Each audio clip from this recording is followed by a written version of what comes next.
Hey guys, in this video, I'll be going over the issue of the separation of church and state. Okay, so let's say you are a leader of a group of around 500 people who are making a settlement in the Amazon. You're also a devout Christian, and as a follower of Jesus, you want to get as many people as you can, including those settlers, to be saved and converted to Christianity. So, as the leader and a Christian, knowing this, should you make laws that would push other settlers to convert to Christianity? So to answer this question, let's look at history and what happened when church and government was merged. In 538 AD, Emperor Justinian united the Byzantine Empire under the Roman Catholic Church. This gave papacy supreme power over the rulers in the empire. By doing this, Emperor Justinian merged church and state. Although it may seem good that the church would have more power because it would have a greater influence over more people, that power would lead to the corruption of both the church and the kingdoms under it. Spain was one of the empires under the papacy. Now, conquistadors were Spanish explorers who went to the Americas in order to discover land, gain wealth, and spread Christianity. However, the way they went doing this didn't reflect the love of God. They were told by the papacy that because the Native Americans weren't Christian, they didn't have any rights. Because of this, the conquistadors enslaved and killed many of the Native Americans. Even the priests that were sent with the explorers ended up forcing the Native Americans to accept the Catholic faith. In Romans 13:10 it says, "Love worketh no ill to his neighbor." What the papacy, conquistadors, and priests were doing was contrary to the Bible. Here, we can see how the power given to the church led to the intolerance of other religions, as well as a misrepresentation of the love of God. When the papacy was eventually overthrown in the French Revolution on 1798, the French revolutionists sought to destroy religion. This was because the church-state system that the papacy had adopted had caused them to misrepresent God. Around 1517, the Protestant Reformation began, and a lot of the people in Europe began to see how many of the papacy's principles weren't biblical. Because these Protestant groups had challenged the supreme power of the papacy, they were persecuted. In order to escape persecution, many of the Protestants moved to America so that they could freely practice their religion. Even though the Protestants who came to America were seeking to gain religious freedom, many of those Protestants didn't grant that freedom to other religions they came in contact with. One of these denominations, the Puritans, were especially intolerant of other religions. They believed that God would punish them if they tolerated other religions. In order to stress this point, one of the colonies had executed 4 Quakers. Now, the Quakers were also Protestant, but the Puritans still didn't tolerate them. They often got into conflicts with the Native Americans, like the conquistadors, and they would usually end up banning from the colonies those who had different religious ideas. This was just like how the papacy tried to suppress them in Europe. So, why were the Puritans who came to America for religious liberty so hostile to other religions? It was because the Puritan colonies had adopted a church-state system.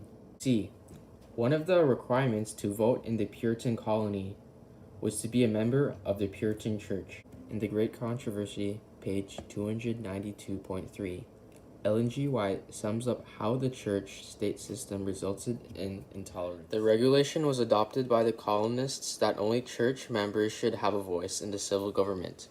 A kind of state church was formed, all the people being required to contribute to the support of the clergy and the magistrates being authorized to suppress heresy.